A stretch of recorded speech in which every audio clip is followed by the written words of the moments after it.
안녕하세요. 민중당 남동호입니다. 오늘부터 동글이 동호가 소개하는 리더북 시간을 가지려고 하는데요. 동호가 책을 읽고 약 5분 정도의 짤막한 요약을 하려고 합니다. 그 첫 번째 책은 바로 불평등의 세대라는 책인데요. 책은 제가 민중당 국회의원 후보 때 읽었던 책인데 다 읽지 못하고 선거가 끝나고요. 다시 읽게 된 책입니다. 그럼 지금부터 시작하겠습니다. 이 책의 핵심 주장은 바로 한국 사회 불평등은 세대와 연결되어 있다라는 겁니다. 보통 우리가 세대라고 표현하면은 30년 정도의 단위를 가지고 세대라고 표현을 하죠. 제 기준으로 세대를 설명하도록 하겠습니다. 저자는 한국 사회에서 세대는 역사적 경험과 기억을 공유하는 집단으로 자원동원 네트워크를 활용한다 라고 표현을 하고 있습니다. 1930년대 저를 기준으로 할아버지 세대부터 이야기를 시작하도록 하겠습니다. 이분들은 일제시대에 태어났고 한창 일할 나이인 30대, 40대에는 한국 사회의 산업화를 이룬 세대입니다. 이들이 가진 중요한 특징이 있는데요. 바로 벼농사 체제의 마지막 세대들이라는 겁니다. 벼농사의 특징은 다 같이 일을 한다는 겁니다. 두레나 품앗이라는 단어가 여기서 비롯된 것이죠. 특징은 첫 번째, 집단적으로 일한다. 두 번째, 경험을 가진 자가 가장 우두머리다 라는 거고, 여기서의 경험은 가장 연장자인 남성을 의미합니다. 1930년생들은 이 벼농사 문화를 기업과 사회로 가져오게 됩니다.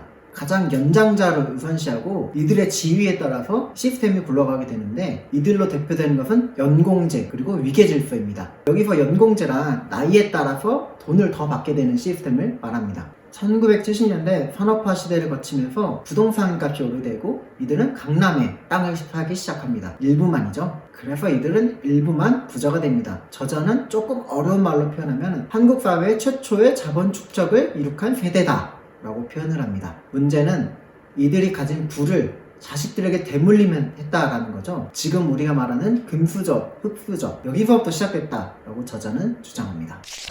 두 번째, 386 세대들에 대한 이야기인데요. 여기서 386이란 1960년대 출생, 80년대 대학을 다녔고 그 당시 30대였던 이들을 말합니다. 이들이 과연 한국 사회를 어떻게 불평등을 심화시켰느냐? 이들은 80년대에 독재 정권에 맞서서 민주화라는 자신들만의 네트워크를 만들게 되는데요. 이것이 그들의 정체성을 규정하게 됩니다. 또 다른 정체성을 규정하는 단어는 바로 IMF, 금융위기입니다. 민주주의는 발전되는데 왜 불평등이 심화되었냐? 이들이 받아들인 IMF를 봐야 합니다. 당시 386 세대들은 기업의 임원진들이었는데 신자유주의를 받아들인 대신에 노동시장의 유연화를 선택하게 됩니다. 그들의 지위와 권력을 강화하게 되고 97년 위기에서 살아남아 20여 년 동안 자신들의 위치를 강화하고 권고히 하게 됩니다.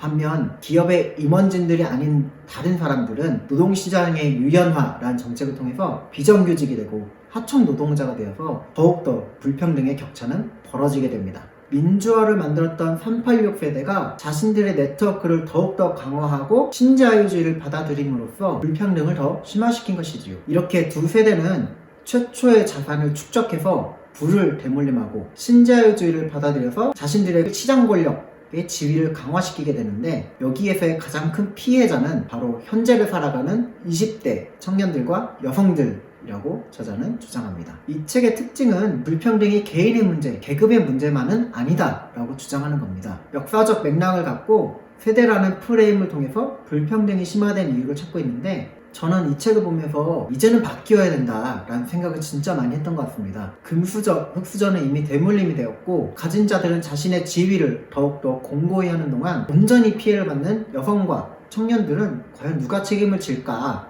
연공제, 위계질서를 통해서 부를 축적한 이들은 지금 대기업 임원진, 공무원, 정치권을 장악하고 있는데, 이들을 바꾸지 않고서는 불평등은 그대로 유지되겠구나 라는 생각이 좀 들더라고요. 부를 대물림하고 연공제를 통해서, 위계질서를 통해서 자신들만의 네트워크를 만들고 있는 그들에게 이제는 바뀌어야 해 라고 외쳐야 되지 않을까 싶습니다. 더 이상 그들에게 바라고 기대는 걸 넘어서 실질적 변화는 가장 피해받는 20대 청년들 그리고 여성들이 더 많이 사회에 진출하고 변화를 만들어야 되지 않나라는 가능성을 엿본 책이기도 했는데요. 한국 사회 위계 문화에 대해 궁금하신 분, 혹은 한국 사회 불평등을 세대라는 프레임을 통해서 해석하고 싶은 분들에게 추천드립니다. 동그리 동호의 리더북 책은 다음에 또 불평등을 가지고 또 다른 책으로 돌아오겠습니다. 모두들 안녕.